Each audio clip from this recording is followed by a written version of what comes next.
Assalamu alaikum. I'm going to continue with what I was teaching पहले, which was atmospheric pollution and the protocols.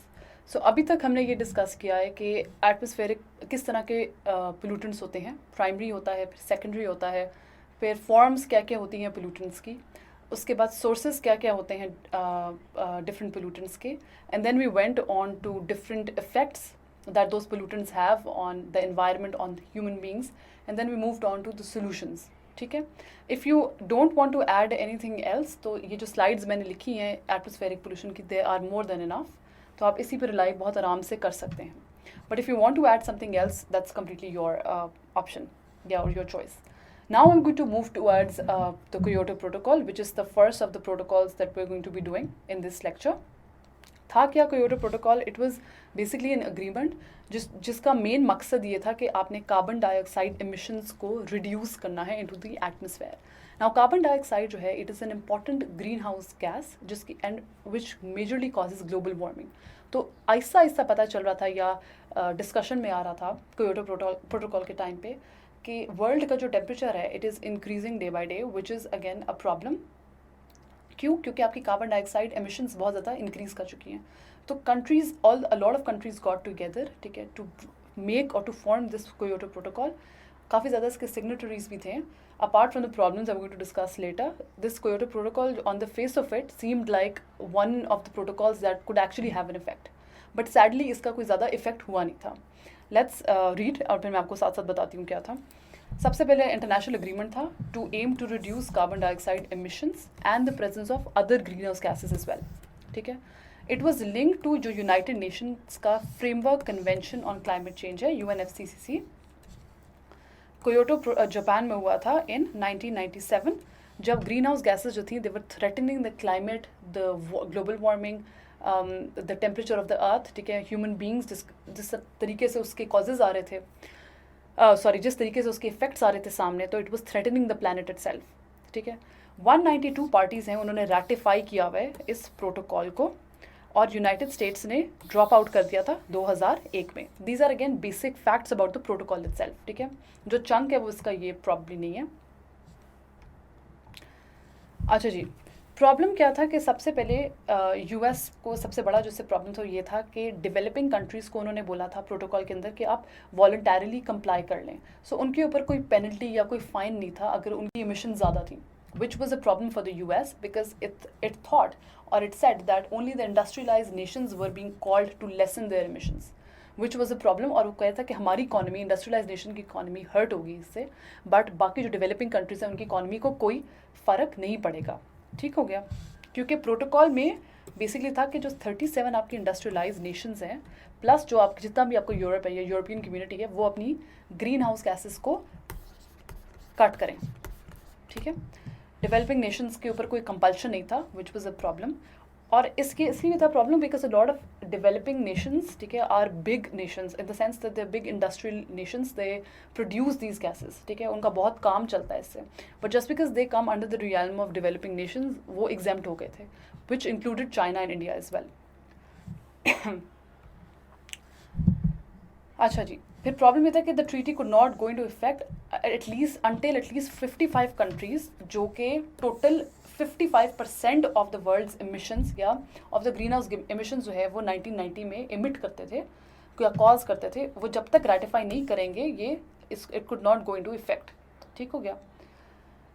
अच्छा जी, उसके अलावा treaty ने एक और काम किया था, उसने किया that it established an international trading system.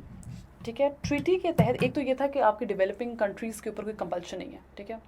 Secondly उन्होंने एक ट्रेडिंग सिस्टम इस्टेब्लिश कर दिया था कि अगर तो आप लेट्स से अगर आप इन्वेस्ट करते हो एमिशन क्लीनअप्स के अंदर in let's say a lesser developed country और इन अनदर कंट्री जहाँ पे एमिशंस जो हैं वो इतनी ज़्यादा कंट्रोल नहीं है, अगर आप उधर इन्वेस्ट करते हो ग्रीन हाउस गैस की इमिशंस को कम करने के लिए, ठीक है, अगर आप अपनी इन्वेस्टमेंट उधर रख रहे हो तो आपको कुछ क्रेडिट्स मिल जाते हैं, तो आपको कुछ एमिशंस अलाउड हैं. ठीक है. तो एक बैंकिंग सिस्टम टाइप बन गया था कि अगर आप इधर इन्वेस्ट कर रहे हैं तो आपको इजाज़त है कि आप इतना और इमिट कर सकते हैं. ये अगेन थोड़ा बेनिफिशियल था या थोड़ा ईजी था for highly developed countries who could just invest in lesser developed countries and simultaneously emit green house gases as well. ठीक है. अच्छा, कुछ और भी इस तरह के इश्यूज थे उनके विच, और हाँ एक और प्रॉब्लम था जो कि शायद यहाँ पे मेंशन नहीं है, कार्बन सिंक्स का। कार्बन सिंक्स ये था कि जिस तरह आपके फॉरेस्ट हैं वो एक्ट करते हैं carbon dioxide sink because they absorb carbon dioxide. तो अक्सर कंट्रीज ये बोलते थे कि बिकॉज हमारा फॉरेस्ट एरिया इतना ज़्यादा है कि वो कार्बन डाइऑक्साइड को अब्जॉर्ब कर रहा है, तो हमें ज़्यादा इमिशंस अलाउड होनी चाहिए, हमें ज़्यादा आपको थोड़ा सा लिबरली हमारी तरफ देखें, ठीक है, वो कहते थे। तो इस वजह से एक और प्रॉब्लम, एक और कॉन्फ्लिक्ट एरिया जो था वो भी दोबारा से आ गया। और इवेंचुअली क्या हुआ कि 2015 में at the sustainable development summit held in Paris, जितने भी पार्टिसिपेंट्स थे उन्होंने इसको डिस्कार्ड करके रिप्लेस करके उसकी जगह पेरिस क्लाइमेट अग्रीमेंट ले आए, ठीक है, जो कि इससे बहुत ज़्यादा और कॉम्प्रिहेंसिव था और इससे बहुत ज़्यादा और बेहतर भी है। ठीक हो गया। अच्छा जी, before going on to the Paris climate treaty, let's first discuss कि प्रॉब्लम्स क्या थे। हाँ, ये मैंने डिस्कस कर लिया कार्बन सिंक्स का, जो प्रॉब्लमेटिक था कि कुछ कंट्रीज चाह रहे थे कि हमारे जो फॉरेस्ट एरियाज़ हैं that should be counted as carbon sinks, तो जब हमारी इमिशंस जो हैं उसको थोड़ा सा आप कट कर लें, ठीक है। तो मतलब अगर हमने 10% इमिट किया कार्बन डाइऑक्साइड तो उसको 5% कंसिडर कर लें, बिकॉज 5% हमारे फॉरेस्ट भी तो अब्जॉर्ब कर रहे हैं कार्बन डाइऑक्साइड, सो वहाँ से वो उसको एडजस्ट कर लें। फिर कार्बन क्रेडिट्स ट्रेड हो सकते थे कि richer countries avoided cutting their emissions by investing in other countries abroad. उसके बाद it did not have any restriction on developing countries जिनकी इमिशंस इंतहाई ज़्यादा थी, इंक्लूडिंग चाइना, ठीक है, या इंडिया, और इनकी unchecked green house gas emissions जाती थी। And this was a problem for competing countries, जैसे यूएस है, उसको प्रॉब्लम था कि चाइना की अनचेक्ड है तो मेरी क्यों हो रही है, ठीक है, और कोई पेनल्टीज नहीं थी नॉन कंप्लायंस की। So if US as a big nation, if it's excuse me, अगर वो green house gas emissions produce कर रहा है या वो इमिट कर रहा है कार्बन डाइऑक्साइड और वो इस ट्रीटी के खिलाफ जा रहा है, इस प्रोटोकॉल के अगेंस्ट जा रहा है, तो कोई ऐसा सेक्शन नहीं है जो पेनल्टीज़ को इन्फोर्स कर सके या कोई या कंप्लाइंस इंश्योर कर सके, ठीक है, या कोई फाइन या कुछ भी ऐसी चीज़ इन्फोर्स कर सके। ठीक हो गया। अच्छा जी, let's now come to the Montreal protocol, ठीक है, Paris climate treaty will discuss at the end. अगर क्योटो प्रोटोकॉल जो थी वो कार्बन डाइऑक्साइड के लेवल्स को कम करने के लिए थी, तो मॉन्ट्रियल प्रोटोकॉल बहुत डिफरेंट थी उससे। It was to basically protect your, अगर आपको याद हो अपनी एटमॉस्फेयर की लेयर्स, तो अगर ये ट्रोपोस्फेयर है, ये स्ट्रेटोस्फेयर है और ये बीच में आपकी ओजोन लेयर है। अब हो क्या रहा था कि all over the world leaders were extremely scared because ozone hole बन रहा था, ठीक है। ओजोन होल का मतलब है कि जितनी भी वो फिल्टर होनी थी अल्ट्रावायलेट रेडिएशन सन की, वो they're no more being filtered. और उनको यही था कि और ये क्यों हो रहा है, बिकॉज कुछ ऐसे सब्सटेंसेज हैं जो आप रिलीज करते हैं एटमॉस्फेयर के अंदर that are known as ozone depleting substances. What they do is कि वो ओजोन आपकी लेयर को कम्प्लीटली डिस्ट्रॉय कर देते हैं, ठीक है, या उसमें होल्स क्रिएट कर देते हैं जिससे आपकी फिल्टर्ड सनलाइट आती नहीं है। तो ये अग्रीमेंट अडॉप्ट किया था मॉन्ट्रियल प्रोटोकॉल इन 1987 कि आपकी ओजोन लेयर को प्रोटेक्ट किया जाए bye eliminating the consumption of ozone depleting substances, ठीक है। अगेन फ़ायदा क्या होता है स्ट्रेटोस्फेरिक ओजोन लेयर का, it filters out harmful ultraviolet radiation which is associated with increased prevalence of skin cancer or cataracts and other problems. अच्छा जी, उन्होंने अब जो इनिशियल एग्रीमेंट साइन हुआ था उसमें सबसे पहले उन्होंने बात की थी क्लोरोफ्लोरोकार्बन्स की, CFCs की, ठीक है, हेलोजेंस की भी बात की थी, but basically it was to reduce the consumption of chlorofluorocarbons जो कि बहुत ज़्यादा यूज़ होती हैं आपके रेफ्रिजरेटर्स में, एयर कंडीशनर्स में। उन्होंने कहा था कि इसकी रिड्यूस करनी है प्रोडक्शन और consumption to 80% of 1986 levels by 1994, कि 1994 तक 80% लेवल्स तक इसकी रिड्यूस हो जानी चाहिए consumption and production, and 50% of 1986 levels by 1999। ठीक हो गया। प्रोटोकॉल ये अगेन स्टार्ट है, प्रोटोकॉल आपका गया ऑन इफेक्ट हुआ जनवरी 1 1989 में। अच्छा जी, Montreal Protocol is considered to be a highly successful protocol in the history of protocols that have ever been signed, which is a big thing because बड़ा मुश्किल होता है एक टेबल पे लाना और एक ही तरह, और सारे जो कंट्रीज़ हैं आपके उनको एक ही पेज के ऊपर ला के समझाना और कन्विंस करना कि this is a real problem and we need to do something. because it was taken seriously, because it is considered as one of the most successful protocols, इसके effects भी में नज़र आने लगे थे. और eventually क्या हुआ था कि क्लोरोफ्लोरोकार्बन्स जो हैं वो रिप्लेस होना शुरू हो गए थे with HFCs, हाइड्रोफ्लोरोकार्बन्स. ठीक है. अच्छा जी, और फिर जब फोरकास्ट हुआ तो पता चला कि ozone layer will return to similar levels, ठीक है, बाय द मिड सेंचुरी. और उसका जितना भी जो ख़राबी उसमें पैदा हुई थी, इट विल इवेंचुअली रिप्लेनिश और it will eventually B okay after a certain period of time. जिसकी वजह से ये भी निकाला था, रिजल्ट निकाला था कि it is expected that an estimated 2 million cases of skin cancer will be avoided by 2030 because appropriate measures were taken seriously and they were taken at the right time.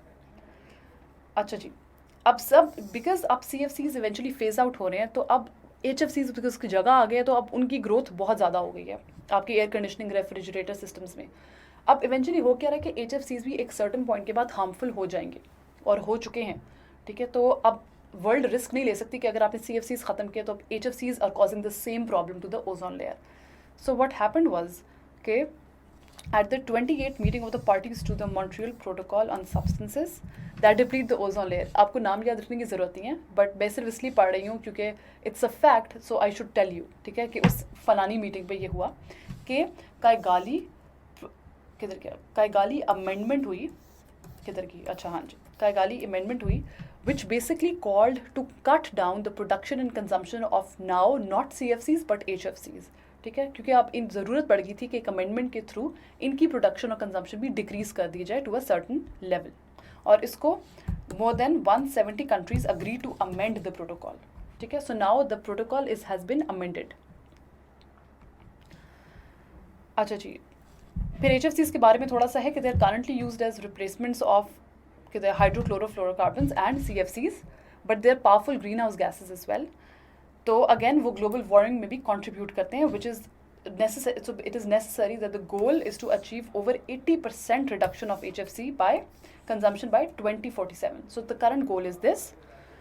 और इसका impact क्या होगा कि it will avoid up to global आपका temperature increase हो रहा है, उसका 0.5 degree increase जो है वो बच जाएगा in the global temperature by the end of the century. ठीक हो गया. So this was your Montreal protocol. Montreal Protocol, again, I'm going to repeat that this is considered as a highly successful protocol because it was able to eliminate and reduce the production and consumption of CFCs. And now, in the present time, through the Kigali Amendment, they're also able to now reduce, they're also able to amend the protocol and aim for a higher goal कि 2047 तक 80% consumption भी decrease कर जाए HFCs की. ठीक हो गया. एक और जो treaty, and this is the last treaty that we are going to study, is the Paris climate treaty. अच्छा, द पेरिस क्लाइमेट ट्रीटी ये थोड़ी रीसेंट है और ये ओबामा और फिर ट्रम्प के टाइम में भी बहुत ज़्यादा डिस्कस हुई है, so you probably have a better idea of that is well. जो कि बेसिकली इसका मकसद ये था कि क्लाइमेट चेंज को फाइट करने के लिए all the countries should come together and for the first time accept that climate change and global warming they are real issues. क्योंकि इससे पहले कंट्रीज अक्सर ऐसे होते थे that would not consider them as real issues. So we always consider this has always been a problem for the environment कि आप hunger, poverty, feminism, women rights, ये चीज़ें जो हैं, या क्या कहते हैं, ह्यूमन राइट्स वायलेशन, इसके ऊपर आप बात करते हैं, but you never talk about environment because people don't think that this is a serious enough issue. तो this was the first time एक ट्रीटी में countries came together and sign this, and they wanted to limit, जो goal था कि limit the century's global average temperature increase 2 degree Celsius, बल्कि 1.5 degree Celsius से भी increase नहीं करना चाहिए. ठीक है, और ये फ्रांस में हुआ था, पेरिस में. और अगेन एक और गोल क्या था कि आपने ग्रीन एनर्जी सोर्सेज को अडॉप्ट करना है. You will cut down your green house gas emissions and limit the rise of global temperature. So you will adopt cleaner energy, ठीक है, green energy sources. You will cut down your greenhouse gas emissions, especially carbon dioxide, and you will limit the overall temperature increase globally. ठीक है, और इसमें सबसे important बात ये थी कि countries were asked to draw out national plans to make sure, और उसके बाद रिवाइज करें after every couple of years. I think it was around 5 or 3, I am not sure. आप इसको रिवाइज करें, आप देखें कि कितनी आपने प्रोग्रेस की है अपने नेशनल इन्वायरमेंट प्लान के, अपने नेशनल जितने भी आपने प्लान्स बनाए to cut down the green house gas emissions, और सबमिट करें उसकी रिपोर्ट्स. सो आपको पता हो कि प्रोग्रेस जो हो रही है, and this Paris climate treaty is not considered to be a dead treaty. So आप देख रहे, हाँ जी, under the agreement every country has an individual plan और nationally determined contributions to tackle its green house emissions. ठीक हो गया. अच्छा, the purpose is to hold the increase in global average temperature is to below 2 degrees Celsius above pre-industrial levels and ensure that efforts are pursued to limit the temperature increase to 1.5 degrees Celsius. उसके बाद दोबारा agreement ने ये भी कहा कि countries shall review their contributions to reducing the green house gas emissions every 5 years. और जितना भी नया कंट्रीब्यूशन करेंगे on a national level, it should include a progression also, मतलब एक कंपैरिजन भी होना चाहिए कि पहले क्या था, अब क्या कर रहे हैं और कितना इफेक्ट हुआ है. फॉर एग्जाम्पल, जिस तरह under the Obama administration USA vowed to cut its emissions by 26 to 28% below 2005 levels by the year 2025. So again, this was a localized, this was a national plan by one of the countries, US, or under the Obama administration. अब तो it has been discarded by the Trump administration. But पहले ये था कि goal ये था कि USA will basically cut its emissions by 26 to 28% by the year 2025. उसके अलावा यूएस ने प्लेज भी किया था 3 billion to the green climate fund, जो कि हेल्प करेगा उन कंट्रीज़ की that can not afford to take environmental precautionary measures और that can not afford to decrease the green house gas emissions.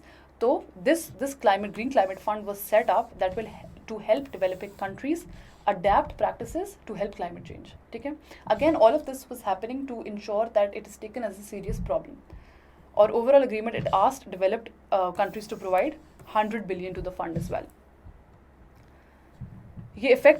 This agreement went into effect on November 4, 2016. This is again for your MCQ purposes. अगर कोई date आ जाती है, 30 days after at least, again 55 countries were supposed to ratify it, जो कि 55% world की global emissions cause कर रहे थे. ठीक है. जस्ट अंडरस्टैंड दिस अगेन कि 55 countries representing at least 55% of the world's total emissions, they had to ratify it. उसके बाद इट वेंट इनटू इफेक्ट. ठीक है. This is again some of the stats about Paris climate treaty. 196 countries adopt किया था. अच्छा, goal क्या था? Holding the temperature increase to below 2 degrees Celsius. ठीक है. Pursue efforts to limit the temperature increase to 1.5 degrees Celsius. Role of forest क्या था? Clean technologies किस तरह से यूज़ करनी थी. ठीक है. उसके बाद it was signed by 55 countries covering 55% of the global emissions. और रिचर कंट्रीज ने ज़्यादा कॉन्ट्रीब्यूट करना था. ठीक है. Around 100 billion to developing ones for climate change adaptions. उसके बाद हर 5 साल बाद आपने रिवाइज करने थे अपने टारगेट्स को, अपने मिशंस को. ठीक है. And then you had to compare also every new initiative that the country is going to take. It was suppose to review it first and then compare it with the previous one.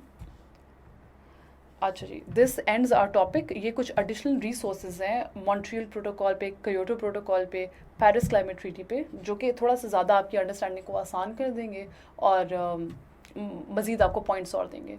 So again इस पे notes आ जाते हैं. तो notes के लिए ये है कि you can just insert any information that you want, but it is always recommended कि अगर आपको किसी चीज़ पे नोट आता है तो आप होलिस्टिकली उसको पूरा कवर करें. यू स्टार्ट विद कि प्रोटोकॉल क्या था.